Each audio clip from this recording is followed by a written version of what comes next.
Alright, for this 2-ton split system Grand Aire air handler, you got the electric in, and I went through the side of the cabinet here with the knockout bit. Now, I will tell you, check with your local codes if you're concerned about it. I try and do everything safe. As you can see, I wire netted the wires in here. They're taped up. This is how the old unit was put in, but it really should have, just so you know, an electrical box here at the end of this, and then a conduit going up, a flexible conduit. You could have ran up and through the top into here. Would have been the proper way to do it. I did put a connection here because whenever you run wire through metal, you always want to protect the wire because the metal can fray into the wire and eventually short out. You don't want that, so at least make sure you have a connector, and then you got our 2 knots going into the 2 main lugs there, our ground right here. Tuck your ground wire away from everything else. Of course, you already saw the low voltage. The drain setup. I did want to tell you one more thing about the drain. I'm putting these nail fittings into the drain. The drains are plastic. Some of them will have metal ends on them, but the metal's still connected to plastic. So hand tighten and then go 2 or 3 more turns and then stop there. Don't over crank these because you could crack your drain pan and then you're in a world of trouble. So don't do that.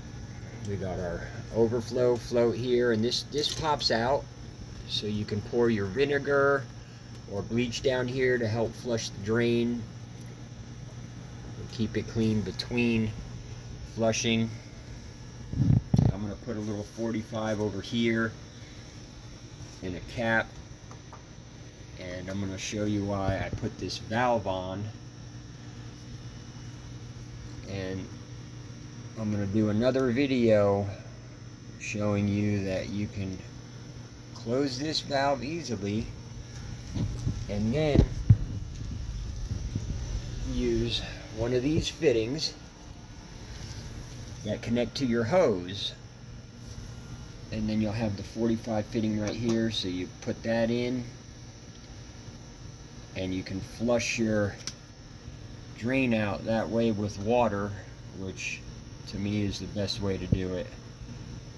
Air works, but water works better, and you can just let it run and run and run and flush all the grime off the sides. With air, you only got a limited amount unless you're using a compressor, and typically air just knocks a hole through and is going to go the easiest way. So unless you got a lot of pressure, water's got more friction to pull off any gunk that builds up on the sides. And in Florida, it's a big issue because the traps are typically long. Even on this one, the drain goes down to the ground over 20 feet and then back up. So it's a giant trap with water just sitting in there stagnant. So keeping vinegar and bleach in the drain is really good. But the other thing you can do, if you don't have access and your water heater happens to be close and you don't have a way to easily run a hose out to flush your hot water heater, you can hook the hose up on the bottom of your hot water heater and the other end into that fitting like I showed you, and flush the drain at the same time as you're flushing your water heater. And that works really good for like condo units down here that have the air handler with a front return and then a low boy water heater right underneath it. You could be 7 stories up, and you know, a real convenient way to flush your water heater at that point is using the AC drain. And you make it even simpler by putting a shutoff valve there. So that's why I do it, mainly for the hose attachment capability. So all we got to do now is just seal up the bottom here, and we'll be good to go. I did find out that because I saw acorns and some sticks down in there, I knew there was a vermin that's getting in the duct, so I looked underneath and found they had panned the bay, which you might not know what that means, but anyway, the vermin got in the duct. The duct is open, so I got to go under there and do some repair in that. So just keep in mind, if you see stuff like that, that's a good sign of vermin. Let me get this duct sealed up, and we can get this baby running. Alright, your literature, which I put right on top of the unit, will come with, well, the heat strip comes with a wiring diagram. So most people put it on the blower wheel inside the unit. Your float switch will come with a warning sticker to put on the cabinet, and your heat strip also comes with a amperage sticker. So this one reads for minimum 43.3 to 47.5, which max overcurrent protection 4550. So we need a double 50 on this. Right now it's a double 60, so we're going to reduce this one to a 50, and then our current is a 25. We need that down to a 20, so we're going to replace these two breakers. I don't want to encourage anyone working with the inside of the electrical box just for liability reasons. It's not hard, but I guess it could be dangerous. So I'm going to take care of that. I'm going to close this cabinet up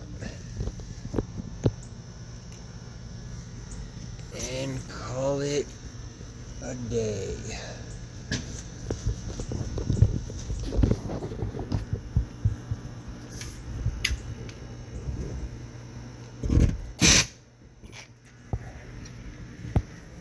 I appreciate you watching. Any comments are welcome, suggestions. I'm not perfect, but I try real hard to do the best I can. I'm a professional, been doing this for a long time, had a lot of success, and I don't typically cut corners.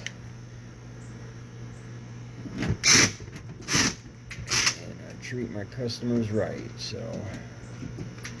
I'll figure this one screw out that's kicking my butt, and I'll see you next time.